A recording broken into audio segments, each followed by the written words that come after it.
Everybody's feeling good. It's only 250 meters. We are at pace. Don't go too fast. Don't go too hard. We're locking it in. There we go. At the end of 250, we should feel like, yeah, that was pretty good. That was pretty good. I'm feeling fresh. I'm breathing a little bit heavier, but nah, it's all good. I can handle that.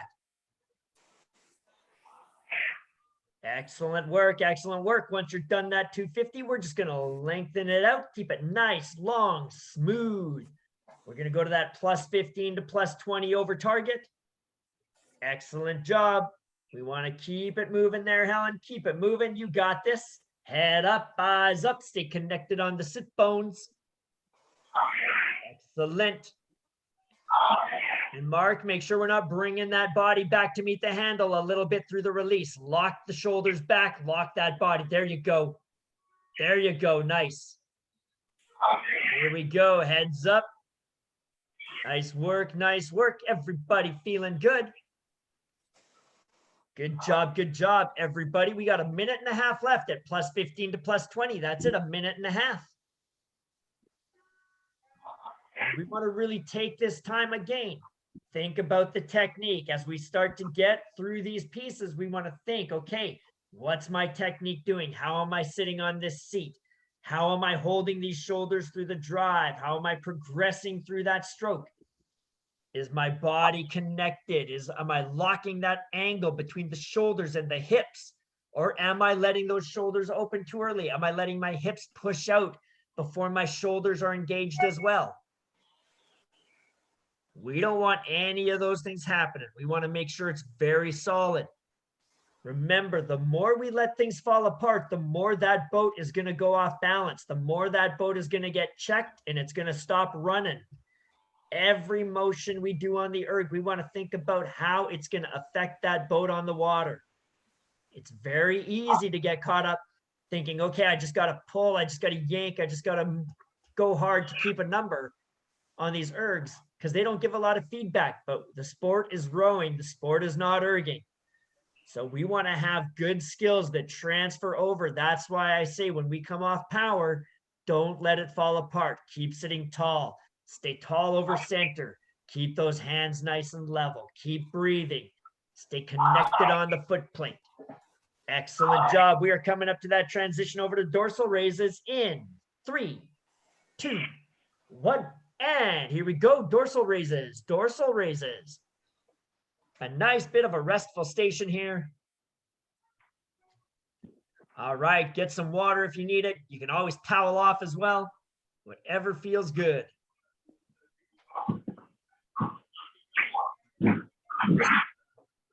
There we go. There we go. So hopefully nobody is feeling too tired. Is anybody feeling pretty tired right now or no? Yeah, I am. Okay. You are, Aaron? Yeah, a little bit, but not too bad. Okay. I'll be good in a minute. Okay. Sounds good.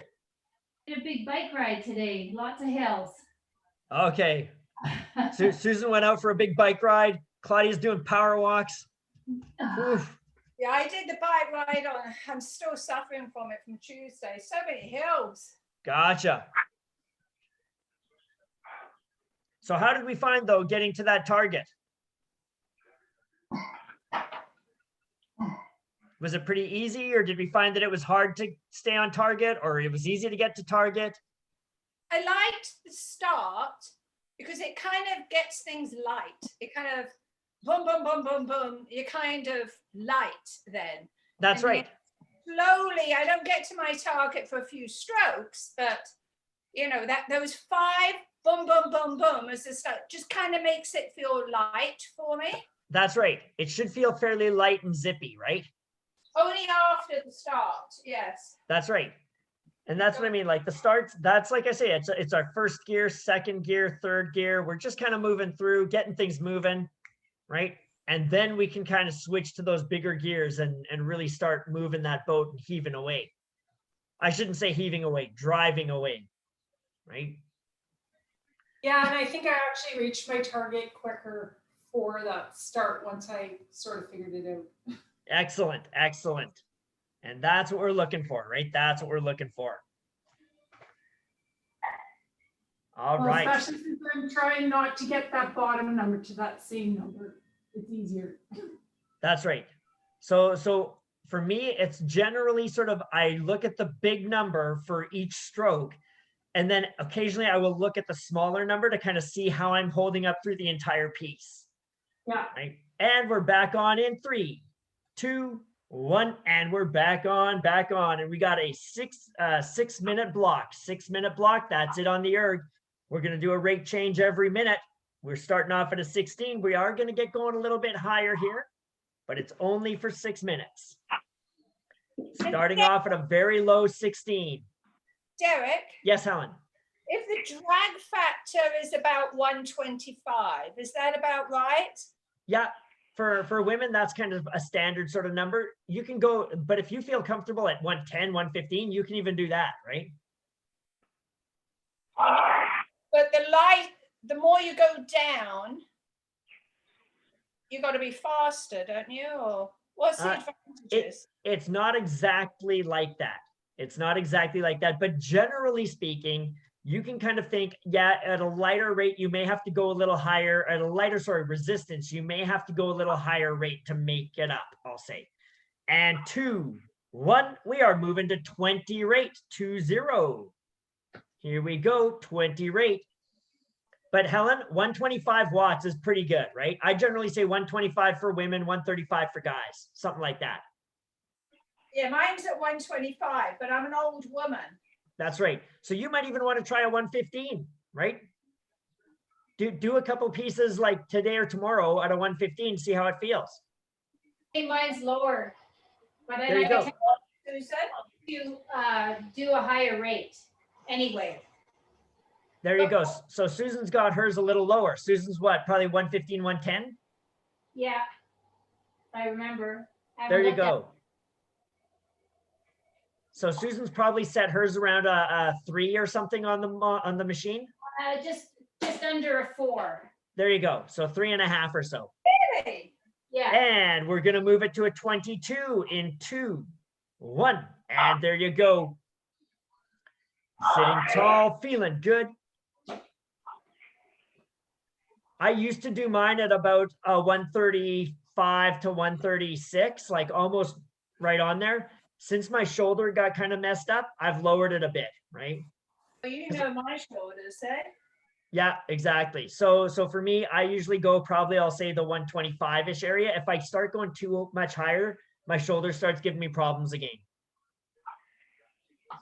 Yeah, I might take mine down then.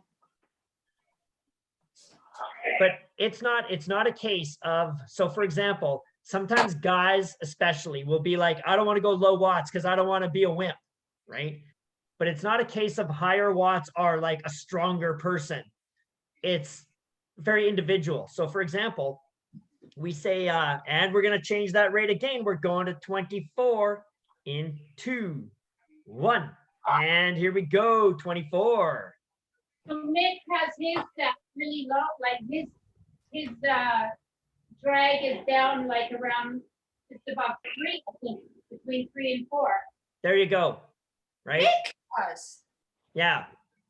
And that's why I say, like, you look at a guy like Hamish Bond, okay, Helen, who was one of the fastest rowers probably in history, right? It was the New Zealand men's pair that was undefeated for like 50 some races. Okay. Yeah. And for men, he did his ergs at like a 127, whereas most guys are kind of 135-ish. But he just didn't like it. So he's like, I feel better at a 127. Right. But it's like that guy had like records basically because he was such an animal on the erg.